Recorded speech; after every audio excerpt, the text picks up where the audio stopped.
ආයුබෝවන් සුබ දවසක් වේවා. ඉතින් අදත් මං ඔයාලව මගේ YouTube නාලිකාවට සාදරයෙන් පිළිගන්නවා.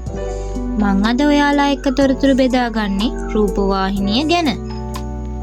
රූපවාහිනිය කියන්නේ ශ්‍රව්‍ය දෘශ්‍ය මාධ්‍යයක්.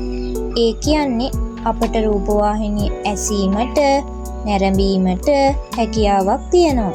ඒ විතරක් නෙවෙයි, වඩා ජනගත ජනමාධ්‍ය හැටියට අපට මේ රූපවාහිනිය හඳුන්වන්න පුළුවන්. මේ නිපදවීමේ ගෞරවය හිමිවන්නේ ජෝන් ලොගී බෙයාට්ට. ඔහු කුඩා කල සිටම ඉලෙක්ට්‍රොනික විද්‍යාව නව නිපැයුම් සිදු කිරීමට ඇල්මක් දැක්වූ පුද්ගලයෙක් විදිහටත් දක්වන්න පුළුවන්.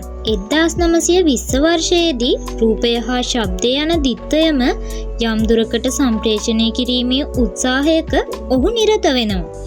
එනමුත් බෙයාට්ට බලාපොරොත්තු වූ තරමින් ඔහුට මෙම කටයුතු සිදු කරගෙන යාමට කිසිවෙකුගේ අනුග්‍රහයක් ලැබෙන්නේ නැහැ. නමුත් උත්සාහයත් නොහැරිය බෙයාට් පර්යේෂණ කටයුතු දිගින් දිගටම සිදු කරනු ලැබුවා. සිය පර්යේෂණවල මූලිකාදියර සාර්ථකව කර ගැනීමෙන් අනතුරුව බෙයාට් ලන්ඩනයේ තියෙන වෙළඳසැලක මහජන ප්‍රදර්ශනයට මේ උපකරණය තබනවා. ඉතින් එයට ලැබුණු ප්‍රතිචාර නිසාම 1926 සිය නව නිපැයුම වන ටෙලිවයිසරේ බිතාන්නේදී ලෝකයට හඳුන්වා දෙනු ලැබුවා.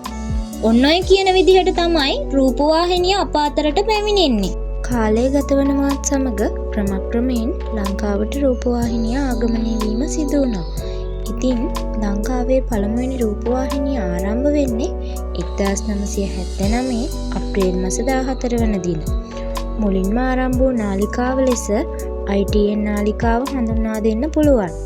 ඉන්පසුව පෞද්ගලික නාලිකා, රාජ්‍ය නාලිකා බිහි වෙනවා. අද වෙනකොට රූපවාහිනී නාලිකා රැසක්ම බිහි වී තියෙනවා. උදාහරණ විදිහට Channel I, Channel C, City Hit, Derana, Hiru TV, සිරස, රිදී TV ආදී නාලිකා හඳුන්වන්නට පුළුවන්. අධ්‍යාපනය, තොරතුරු සම්පාදනය, විනෝදාස්වාදය, ප්‍රචාරණය හා අලෙවිකරණය යන කාරණා රූපවාහිනී මාධ්‍ය මගින් ඉටුවන කාර්යයන් ලෙසින් හඳුනා ගන්න පුළුවන්.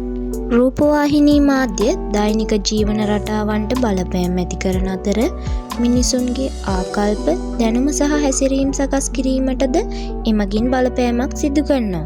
ඒ විතරක් නෙවෙයි, වර්තමානයේ වන විට රූපවාහිනිය වඩාත් පුළුල්ව භාවිතා කරන්නේ දේශපාලනික හා ව්‍යාපාරික අර්ථයෙන්. අපේ රටේ මැතිවරණයකට සූදානම් වනකොට ඒ නාලිකා ක්‍රියා කරන ආකාරය බැලීමෙන් අපට ඒ බව දැකගත හැකිය. අපි දැන් බලමු රූපවාහිනී මාධ්‍යයේ මූලික ලක්ෂණ මොනවද කියලා. මුලින් සඳහන් කළා වගේ රූපවාහිනිය කියන්නේ ශ්‍රව්‍ය දෘශ්‍ය මාධ්‍යයක්. එය විවිධාකාර අන්තර්ගතයන්ගෙන් සහ විචිත්‍රවත් ආකෘති වලින් සමන්විතයි. එමෙන්ම රූපවාහිනිය ආකර්ෂණීය මාධ්‍යයක්. පුද්ගලයාගේ පූර්ණ අවධානය ග්‍රහණය කර ගන්නා මෙම මාධ්‍ය සතු ඇත්තේ සංකීර්ණ තාක්ෂණයක්. එසේම රූපවාහිනිය විධිමත් ආයතනගත ව්‍යුහයකින් සහ ජාතික ජාත්‍යන්තර ලක්ෂණ වලින් සමන්විත වෙනවා. ඒ විතරක් නෙවෙයි, දෛනික ජීවිතයට වැඩි බලපෑමක් එල්ල කරන මාධ්‍යයක් විදිහට අපට මේ රූපවාහිනිය හඳුන්වලා දෙන්න පුළුවන්. ඔන්න ඔය කියන විදිහට තමයි රූපවාහිනිය ගැනම මම දන්න තොරතුරු ඔයාලා එක්ක බෙදාගන්නේ. අලුත් තොරතුරක් අරගෙන එනකම් ඔයාලා හැමෝටම සුබ දවසක්.